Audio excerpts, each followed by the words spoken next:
Now if you haven't really noticed as of late, Paper Mario Sticker Star, Nintendo's big holiday game for the 3DS this year, has been getting pretty polarizing reviews. You have those who have enjoyed it, and then those who are just so shocked at how bad they feel the game is. Now personally, I am a huge Paper Mario fan, and I have been since the beginning, so I was definitely ecstatic to see Nintendo announce a new entry in the series back at E3 2010. Looking at the very limited screenshots from then though, you could definitely see that it was trying to be more of an original style Paper Mario game. There's even what I can assume is a Chain Chomp partner. It wasn't until 2011 when we saw the first real trailer for the game, and then it was obvious that we were getting something totally different. And yeah, in a nutshell, I could definitely say Sticker Star is different, but how does it actually come together, especially in comparison to the other games in the series? Let's jump in. Alright, let's first start off with the obvious changes from the other games.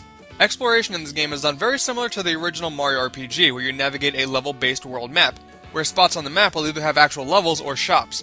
It's not like classic Mario 2 where there being a 1-1, 1-2, etc., but it's not really that linear. You do typically do all these levels in order, but it still feels like a big open world. It's just sort of split into pieces to accommodate being on a handheld, and that works perfectly fine.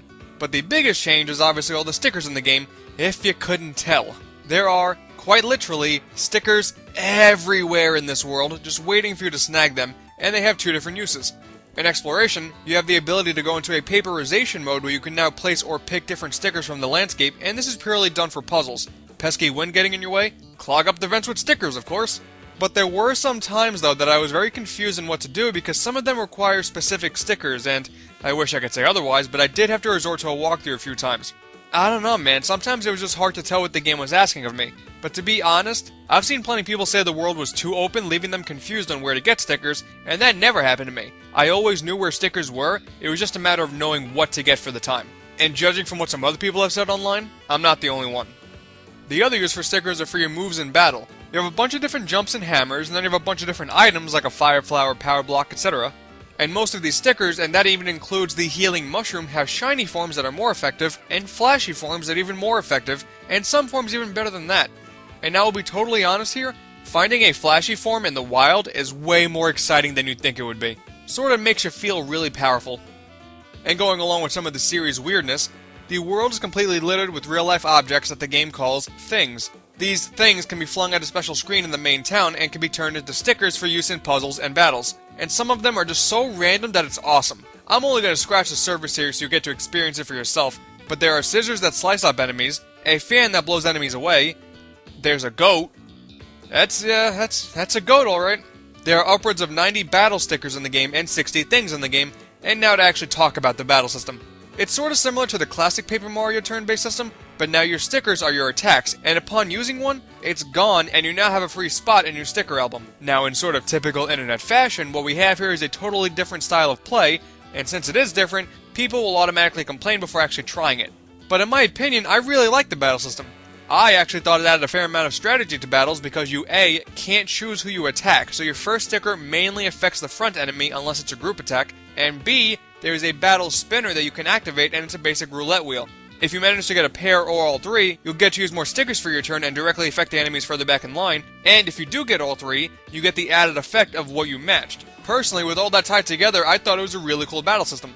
I definitely prefer the more traditional style, but for something new, I think it works out really well. The only problem with the battles though is that the only reward is more coins.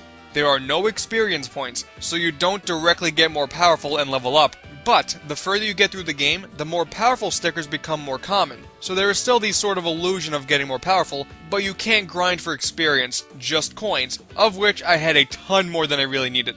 By midway through World 2 I had about 2,000 coins. This also means you don't get health upgrades from battles either. Instead, there are hearts scattered around different levels that will give you more health, most of which are actually optional, so you do have to go out of your way to find them. Another problem though is some of these ask you to go into levels you've already beaten, and this is really not a game that encourages replayability, so I ended up using a guide for that too, even though that's typically something I wouldn't use a guide on. So the core gameplay is totally different, but I still had a lot of fun with it. Exploring levels felt just like classic Paper Mario to me, and I personally thought the new battle system was really fun. But there are definitely some problems I have with this game, especially in comparison to the earlier games in the series. Firstly, there are the bosses. Just a heads up, normal attack stickers are pretty useless in these fights. They barely do anything, so you need to get a good page or two of thing stickers which do a lot more damage. The only thing is, you won't really know what works until you try it, and each boss has a specific thing weakness that does more damage than the others. so tying that with using a sticker gets rid of it, there's definitely some trial and error here, so don't be surprised if you don't beat a boss on your first or second try. I'm gonna assume that's what the excess of coins is for, because you can even run away from boss battles, giving you the ability to go back to town and buy things you've already found and turn them into stickers. Just have a bunch of things on you and you should be fine. But my biggest problem with the game, and why I say it's not as good as the first two games, is that it just does not have the same level of creativity as the other games in the series. The story is incredibly bare bones, even in comparison to Paper Mario 64. Bowser is a jerk and ruined the annual Sticker Festival, resulting in him becoming more powerful. So you need to collect this game's plot MacGuffins to save the day, and Peach, and that's it. It really takes a backseat to the gameplay, and for Paper Mario, I don't think I'm okay with that. Say what you will about Super, but it still had a pretty good story. And for level themes, they're incredibly basic. Grass World, Desert World, Ice World, it's very typical. There were a few instances of specialized areas like a Sphinx that shaped like a Yoshi, but again, there's not that much. But the biggest creativity offender is the lack of interesting characters. Paper Mario games have always had interesting characters, many of which were characters created for those games. Here, most of your interaction is done with run-of-the-mill toads.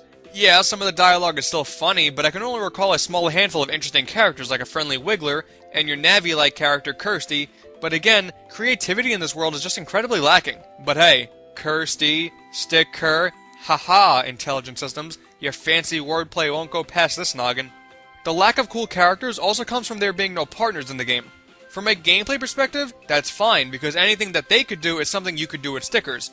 But the partners were unique characters from species you once knew as enemies, and I thought that was really cool. Before Paper Mario came out, teaming up with a Goomba seemed like a really weird idea. Even Super Paper Mario had this problem plaguing it, but not to this extent. The lack of a creative world is a definite problem for me. The world in Sticker Star is pretty forgettable, and that is a damn shame. Overall, while I had some negatives with Sticker Star, it doesn't change the fact that for the gameplay itself, I had a really good time. It's about as long as a typical Paper Mario game too, as my playthrough clocked in at about 21 hours. And then a few on top of that to do a few extras like a museum that you can archive every sticker in, and achievements based on getting things like perfects in battle and nailing action commands. But another heads up, those extras don't really reward you with anything great. It mostly only satisfies completionists like myself, so that's definitely something to keep in mind. Outside the main adventure, there really isn't anything else to do. As far as I know anyway. Graphically, the game looks great and looks just like a Paper Mario game should. I even played most of the game with the 3D all the way on. It doesn't benefit the gameplay at all, but it does look really cool to see the cardboard world built inside your screen. And the soundtrack is definite top quality, with plenty of catchy tunes that fit in perfectly with the series.